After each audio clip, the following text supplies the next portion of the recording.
สบายดีท่านผู้ชมต้อนรับท่านผู้ชมเข้าสู่ข่าวพักเที่ยงจากห้องข่าวโทรภาพแห่งซาลาวพบกันในเที่ยงของวันเสาร์วันที่ 8 สิงหาคม 2026นำเสนอข่าวพักนี้โดยข้าพเจ้าสุริวัลย์ พลเยี่ยมท่านผู้ชมข่าวพักเที่ยงในวันนี้ก็มีหลายข่าวสำคัญมานำเสนอทางข่าวภายในข่าวต่างประเทศพร้อมด้วยข่าวกีฬาท่านวันนี้จะไปที่ทานนายกรัฐมนตรีได้เน้นหนักทิศทางและมาตรการจำนวนหนึ่งให้สมาคมนักธุรกิจหนุ่มลาวไปจัดตั้งผันขยายใน4ทิศทางเวียกงานยกสูงสติการเมืองเตาโฮมความสามัคคีและยูแฮงการร่วมทุนในการปฏิบัติโครงการใดหนึ่งให้เป็นรูปธรรมในโอกาสการดำเนินกองประชุมสรุปตีราคาการเคลื่อนไหวเวียกงานของทางสมาคมนักธุรกิจหนุ่มใน6 เดือนต้นปี 2026 ท่านสอนไซศรีพันดอนนายกรัฐมนตรีได้โอลมและให้ทิศชี้นำต่อบรรดาผู้แทนนักธุรกิจหนุ่มในตอนบ่ายของวันที่ 6 สิงหาคม 2026 ที่นครหลวงเวียงจันทน์โดยมีท่านทองลีศรีสุริตเลขาคณะบริหารงานศูนย์กลางสาวหนุ่มปัตตชนปฏิบัติลาวมีคณะบริหารงานและสมาชิกสมาคมนักธุรกิจหนุ่มลาวเข้าร่วมรับฟังโดยท่านนายกรัฐมนตรีได้เน้นหนักทิศทางและมาตรการจำนวนหนึ่งให้แก่ทางสมาคมนักธุรกิจหนุ่มลาวนำไปจัดตั้งผันขยายใน4ทิศทางเวียกงานเป็นต้นยกสูงสติการเมืองเตาโฮมความสามัคคีและยู่แห่งการร่วมทุนในการปฏิบัติโครงการใดหนึ่งตัวจริงให้เป็นรูปธรรมนักธุรกิจหนุ่มทุกคนต้องได้เป็นเจ้าการในการยกสูงสติเป็นแบบอย่างในการอุทิศตามอุดมการณ์ที่นักแน่นเสื่อมซึมและปฏิบัติแนวทางนโยบายของพรรคมีสติเคารพและปฏิบัติกฎหมายแห่งสาธารณรัฐประชาธิปไตยประชาชนลาวอย่างเข้มงวดพร้อมทั้งถือเอาเวียกงานของการพัฒนาชนบทเป็นเป้าหมายอันรีบด่วนและแก้ไขความทุกข์ยากของประชาชนเป็นคาดหมายสำคัญบุริมสิทธิ์แถวหน้าด้วยยู่แฮงการร่วมทุนระหว่างนักธุรกิจหนุ่มด้วยกันการร่วมทุนระหว่างภาคเอกชนกับรัฐวิสาหกิจชุมชนและภาครัฐโดยระดมทุนทรัพย์สินเทคโนโลยีที่ดินและแรงงานเข้าในโครงการพัฒนาเศรษฐกิจสังคมและเข้าร่วมประกอบส่วนเข้าในการปฏิบัติวาระแห่งชาติว่าด้วยการพัฒนาชนบทและแก้ไขความยุ่งยากอย่างตั้งหน้าและแข็งแรงเป็นต้นแมนการปฏิบัติ5เวียกจุดสูงคือสร้างอาชีพและแหล่งไหลหับจัดสรรภูมิลำเนา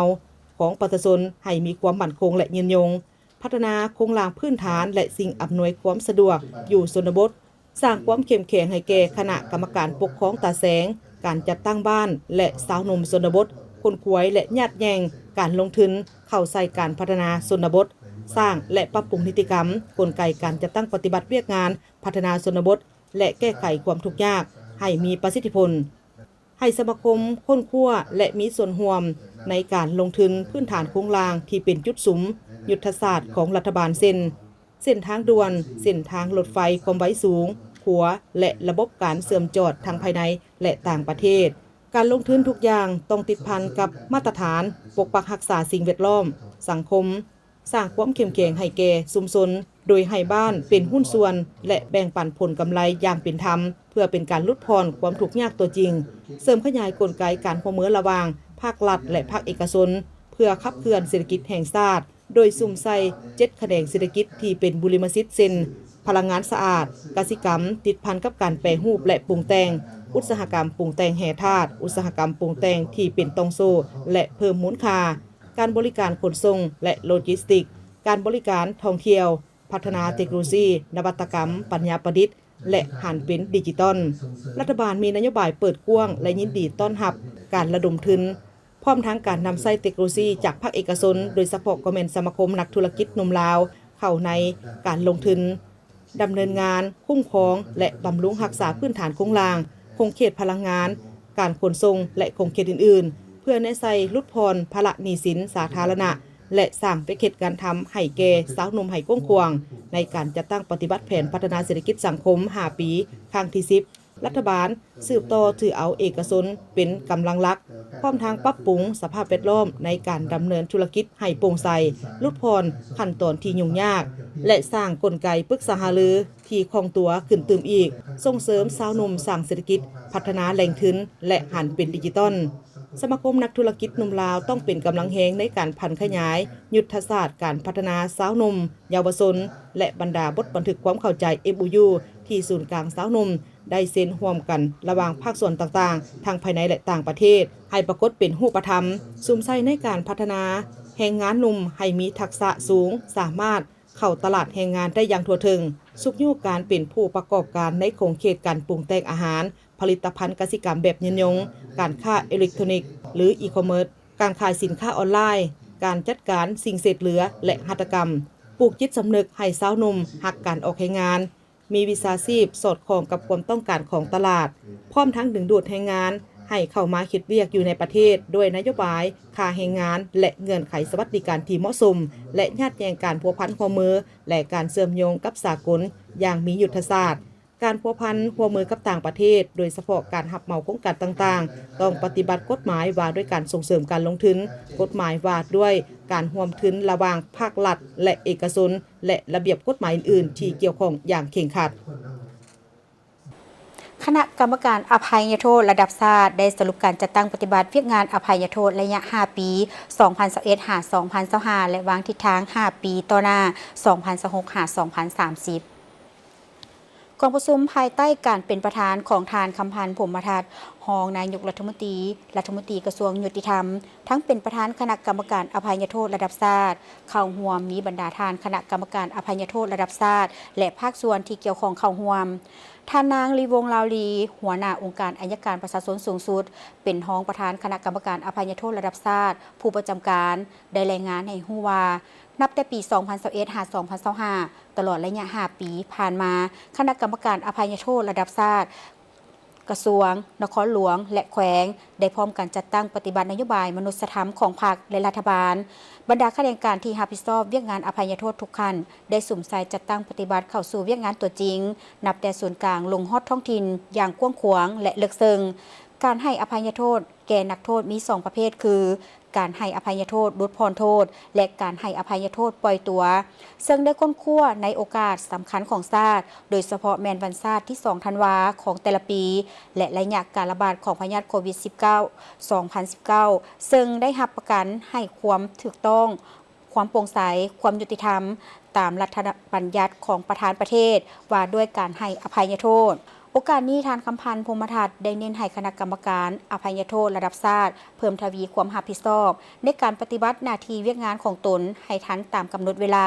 เห็นได้ถึงความสำคัญของการปฏิบัตินโยบายอภัยโทษให้แก่นักโทษเอาใจใส่ประสานสมทบกับภาคส่วนที่เกี่ยวข้องเพื่อให้ข้อมูลที่ชัดเจนหับใส่เข้าในการค้นคว้าและนำเสนอขั้นถึงพิจารณาทันตามกำหนดเวลาที่ยกสูงการค้นคว้าพิจารณานักโทษผู้ที่เสนอขออภัยโทษรับประกันความโปร่งใสยุติธรรมคัดเลือกเอานักโทษผู้ที่ประพฤติตัวดีรู้ซื้อกินแหนงต่อการกระทำผิดของตนแท้จริงและเพื่อเห็นให้ทั่วสังคมมีความรับรู้เข้าใจอย่างทั่วถึงองค์การปกครองท้องถิ่นต้องได้เอาใจใส่จัดสรรงบประมาณภายในของตนบวกใส่กับการยัดแยงเอาการสนับสนุนจากองค์การจัดตั้งสากลและภาคส่วนธุรกิจเพื่อประกอบส่วนเข้าในเวียกงานดังกล่าวพร้อมทั้งเพิ่มทวีในการสร้างความสะดวกให้แก่นักโทษญาติพี่น้องให้เขาเจ้าสำละค่าปรับไหมค่าเสียหายทั้งแพงรับประกันการมอบเงินค่าเสียหายทั้งแพงให้โจทย์ทั้งแพงและการทองเงินค่าปรับไหมเข้าคลังเงินแห่งชาติให้ถูกต้องและครบถ้วนในตอนเช้าของวันที่ 7 สิงหาคม 2026 ที่ผ่านมาทานทองสวรรค์พรหมวิหารรองนายกรัฐมนตรีกระทรวงการต่างประเทศได้เป็นประธานพิธีเอาธงอาเซียนขึ้นสู่ยอดเสาเพื่อเฉลิมฉลองครบรอบ 59 ปีแห่งการสร้างตั้งอาเซียน 8 สิงหาคม 1967 8 สิงหาคม 2026 และวันครบรอบ 29 ปีที่สาธารณรัฐประชาธิปไตยประชาชนลาวเข้าเป็นสมาชิกอาเซียน 23 กรกฎาคม 1997 23 กรกฎาคม 2026 ที่กระทรวงการต่างประเทศนครหลวงเวียงจันทน์ทานทองสวรรค์พรหมวิหารได้กล่าวถึงความหมายความสำคัญของอาเซียนก็คือผลสำเร็จที่อาเซียนย่านมาได้ตลอดระยะ 59 ปีผ่านมาโดยเฉพาะการร่วมมือภายในอาเซียนและการเปิดกว้างการร่วมมือกับภายนอกโดยอาเซียนเป็นแกนกลางที่ได้รับผลสำเร็จเป็นก้าวๆมา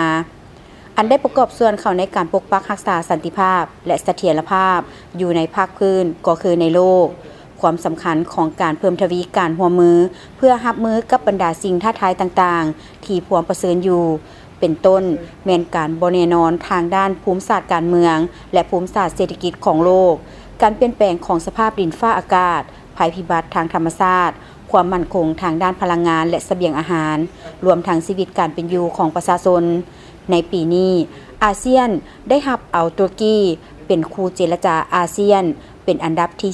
12 ได้รับเอาเดนมาร์กเยอรมันและกาตาร์เป็นคู่ร่วมแขนงการของอาเซียนและได้รับเอาอังกฤษเป็นประเทศผู้เข้าร่วมที่18ของเวทีภาคพื้นอาเซียน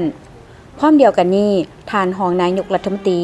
ยังได้ยกให้เห็นการประกอบส่วนอย่างตั้งหน้าและเป็นเจ้าการสูงของสาธารณรัฐประชาธิปไตยประชาชนลาวในเวียกงานอาเซียนนับตั้งแต่สาธารณรัฐประชาธิปไตยประชาชนลาวได้เข้ามาเป็นสมาชิกอาเซียน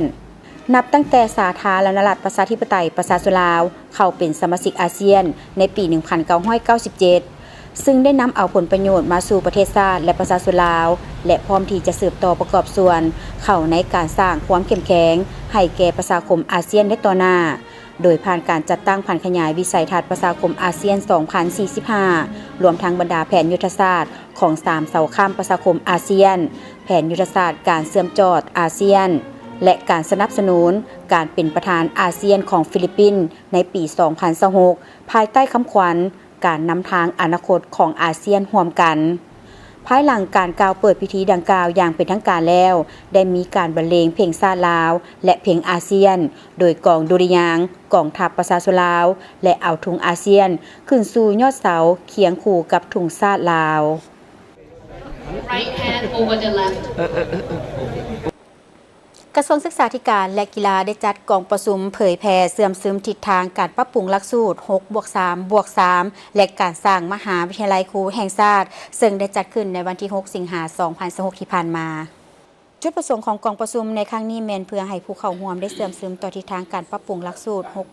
6+3+3 และการสร้างมหาวิทยาลัยสร้างครูเพื่อสร้างความเข้าใจเป็นเอกภาพทั่วระบบการศึกษานับแต่ส่วนกลางลงฮอกท้องถิ่นเพื่อเป็นพื้นฐานในการนำเอาเนื้อในจิตใจที่ซี่น้ำของขันถึงก็คือบรรดานิติกรรมที่พรรครัฐบาลและสภาแห่งชาติได้รับรองต่อเวียกงานดังกล่าวกองประชุมในครั้งนี้เป็นกองประชุมที่มีความหมายความสำคัญเป็นอย่างยิ่งซึ่งได้รับฟังการรายงานบรรดาเอกสารสำคัญจำนวนหนึ่งเป็นต้นแมนรับฟังการรายงานทิศทางการปรับปรุงระบบการศึกษาสายสามัญจาก 5+4+3 เป็น 6+3+3 การก้าเกี่ยมสั่งตั้งมหาวิทยาลัยสร้างครูแห่งชาติและสภาพการก้าเกี่ยมหับนักศึกษาเข้าเรียนในมหาวิทยาลัยสร้างครูแห่งชาติประจำทรงเรียน 2026-2027 ทิศทางการหันวิทยาลัยครูเป็นโรงเรียนสามัญวิชาชีพทั้งหมดนั้นเนื้อในต้นต่อแม่นแน่ใส่รับประกันให้แก่การปรับปรุงหลักสูตรปรับปรุงพื้นฐานโครงสร้างการฝึกอบรมและสร้างครูนอกจากนั้นกองประชุมยังได้มีการประกอบความคิดและแลกเปลี่ยนบทเรียนเพื่อซอกหาทิศทางขั้นตอนและวิธีการจัดตั้งปฏิบัติที่สอดคล้องและเหมาะสมเพื่อสร้างความเข้าใจเป็นเอกภาพและจัดตั้งผันขยายให้เป็นรูปธรรมตัวจริงพร้อมกันนั้นกองประชุมยังได้เอาใจใส่ลงลึกทบทวนคืนกลไกระบบการประสานงานระหว่างกระทรวงศึกษาธิการและกีฬาและบรรดาแผนกศึกษาธิการและกีฬานครหลวงเวียงจันทร์และแขวงเพื่อให้มีความกลมเกลียวโรงเรียนทั้งได้มีการแบ่งความรับผิดชอบอย่างละเอียดจะแจ้งในการบริหารคุ้มครองก็คือการจัดตั้งปฏิบัติภาระบทบาทสิทธิหน้าที่ของแต่ละขั้นตอนท้ายของกองประชุมห้องศาสตราจารย์ปริญญาเอกทองสฤทธิ์มังนอเมฆห้องนายกรัฐมนตรีกระทรวงศึกษาธิการได้เน้นให้ผู้เข้าร่วมนำเอาเนื้อในจิตใจของกองประชุมในครั้งนี้ไปเผยแพร่เสื่อมซึมอยู่ท้องถิ่นของตนอย่างกว้างขวางและหันเข้าสู่ล้วงเลิกและเรียกร้องให้คะแนนการศึกษาทุกขั้นซุ่มใส่ปรับปรุงหลักสูตรให้ได้มาตรฐานของชาติและสามารถเชื่อมโยงกับภาคพื้นและสากลอย่างแท้จริงเคียงคู่กับการปรับปรุงแก้ไขข้อบกพร่องข้อจำกัดของหลักสูตรตามบทวิพากษ์ให้มีการหันเปลี่ยนอย่างจะแจ้งชัดเจนมีการรายงานซี่น้ำเป็นประจำและให้ความคืบหน้าทันตามกำหนดเวลาซุ่มใส่ทบทวนคืนที่ตั้งของสถานการศึกษาให้สอดคล้องกับสภาพความเป็นจริงและเล็งใส่แก้ไขปัญหาโรงเรียนที่บ่ได้มาตรฐานชั้นประถมและก้าวไปสู่โรงเรียนมัธยมให้สำเร็จโดยไวและการสร้างมหาวิทยาลัยครูแห่งชาติแม้นมีความจำเป็นที่รีบด่วนให้ยกสูงบทบาทด้านความรู้ความสามารถของครูให้เทียบทันกับความเรียกร้องต้องการของสภาพเงื่อนไขการศึกษาภาคพื้นและสากลในระยะใหม่บนพื้นฐานเอาใจใส่สร้างแผนฝึกอบรมให้แก่ครูอย่างเป็นระบบเพื่อสร้างฐานแถวครูให้มีคุณภาพตอบสนองหน้าที่การเมืองให้มีการหันเปลี่ยนที่เข้มแข็งยิ่งขึ้น วันที่ 5 สิงหาคม 2026 ที่ผ่านมาที่กระทรวงการต่างประเทศได้มีพิธีลงนามเอกสารแลกเปลี่ยนฉบับปรับปรุงสำหรับโครงการช่วยเหลือราชจากรัฐบาลญี่ปุ่นในการปรับปรุงสนามบินสากลวัดไตรวมมูลค่าทั้งหมด 3,863 ล้านเยนหรือประมาณ 26.5 ล้านดอลลาร์สหรัฐตั้งหน้ารัฐบาลลาวโดยทานอนุภาพวงศ์นอแก้วรองรัฐมนตรีกระทรวงการต่างประเทศต่างหน้ารัฐบาลญี่ปุ่นโดยทานโคอิซุมิซึโตมุเอกอัครราชทูตญี่ปุ่นประจำสาธารณรัฐประชาธิปไตยประชาชนลาวการลงนามเอกสารแลกเปลี่ยนฉบับปรับปรุงในครั้งนี้แม้นสืบต่อมาจากการลงนามเอกสารแลกเปลี่ยนโครงการปรับปรุงสนามบินสากลวัดไตในปี 2024 ที่ผ่านมาจากเดิมมูลค่า2ตื้อกว่าเยนมาเป็น3ตื้อกว่าเยนเพิ่มขึ้น1ตื้อกว่าเยนการเพิ่มมูลค่าการช่วยเหลือราชดังกล่าวก็แม่นเพื่อรับประกันให้แก่การจัดตั้งปฏิบัติโครงการสามารถดำเนินไปได้อย่างต่อเนื่องและประสบผลสำเร็จตามระดับคาดหมายที่กำหนดไว้เนื่องจากมีหลายปัจจัยที่เฮ็ดให้ราคาการจัดซื้อจัดจ้างเพิ่มขึ้นรวมทั้งผลกระทบจากปัญหาเงินเฟ้อและอื่นๆในโอกาสดังกล่าวท่านอนุภาพวงศ์นอแก้วได้ตั้งหน้าให้รัฐบาลแสดงความขอบใจอย่างจริงใจไปยังรัฐบาลและประชาชนญี่ปุ่นที่ได้สืบต่อให้การสนับสนุนอันล้ำค่าและทันการแก่สาธารณรัฐประชาธิปไตยประชาชนลาวตลอดระยะผ่านมาซึ่งได้ประกอบส่วนอันสำคัญเข้าในการพัฒนาเศรษฐกิจสังคมของสาธารณรัฐประชาธิปไตยประชาชนลาวโดยเฉพาะการพัฒนาพื้นฐานโครงสร้างก็คือแขนงการคมนาคมขนส่งทางอากาศพร้อมทั้งยืนยันว่ารัฐบาลลาวจะสืบต่อจัดตั้งปฏิบัติโครงการดังกล่าวให้บรรลุผลสำเร็จอย่างมีประสิทธิภาพและประสิทธิผลสูงสุดพร้อมเดียวกันนี้ก็ยังได้แสดงความหวังว่าสาธารณรัฐประชาธิปไตยประชาชนลาวจะสืบต่อได้รับการสนับสนุนอย่างต่อเนื่องจากญี่ปุ่นในซุ้มปีต่อหน้า